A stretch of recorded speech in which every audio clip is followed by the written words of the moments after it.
ఆర్ఎస్ఎస్కి అనుబంధంగా రాజకీయ విభాగం అయితే భారతీయ అనుబంధం అనరు.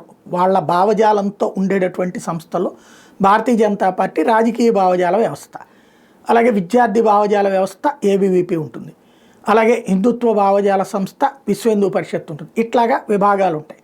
అందులో వాళ్ళ కార్మిక విభాగం భారతీయ మజ్దూర్ సంఘ్ ఉంటుంది. సుదీర్ఘ ప్రస్థానం దాంది. భారతదేశంలో రెండవ అతిపెద్దదైనటువంటి కార్మిక సంఘం దాంది భారతీయ మజ్దూర్ సంఘ్ అనేటటువంటిది. రైల్వేస్లో కూడా అతిపెద్దదైనటువంటి సంఘాల్లో ఒకటి.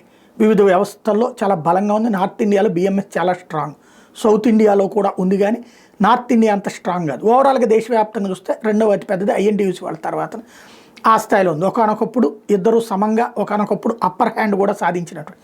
ఇప్పుడు మరి ప్రభుత్వం వచ్చినప్పుడు అంటే ఇదివరకు కాంగ్రెస్ అధికారంలో ఉన్నటువంటి సందర్భంలో ఐఎన్టీయూసీ స్ట్రాంగ్గా ఉంటే బీజేపీ అధికారంలోకి వచ్చాక బిఎంఎస్ఏ స్ట్రాంగ్ అయినటువంటి సిచ్యువేషన్. ఇప్పుడు భారతీయ మజ్దూర్ సంఘ్ పేరుతో ఎవరో భారతీయ మజ్దూర్ సంఘ్ వాళ్ళు అయితే రాజకీయాల వెనకాల తిరగరు, అవసరమైనప్పుడు సంస్థలకు ఇచ్చేటటువంటి టైము అది వేరు, కానీ హడావిడి చేసేటటువంటిది కాదు. వాళ్ళ పని వాళ్ళు చేసుకుంటుంటారు. అయితే ఇప్పుడు భారతీయ జనతా పార్టీకి కార్మిక సంఘం అంటూ ప్రత్యేకించి ఉండదు, కానీ భారతీయ జనతా మజ్దూర్ సెల్ అనే పేరుతో ఎవరో కథ నడుపుతున్నారట.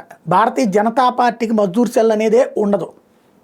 బిఎంఎస్ సపరేట్, బీజేఎంఎస్ అంటూ ఏది ఉండదు. ఈ విషయాన్ని ఇప్పుడు భారతీయ జనతా పార్టీ రాష్ట్ర శాఖ అధికారికంగా ప్రకటించింది. భారతీయ జనతా మజ్దూర్ సెల్ అనే పేరుతో భారతీయ జనతా పార్టీలో ఎటువంటి సెల్ లేదని గమనించండి, దీనికి బీజేపీతో ఎటువంటి సంబంధం లేదని.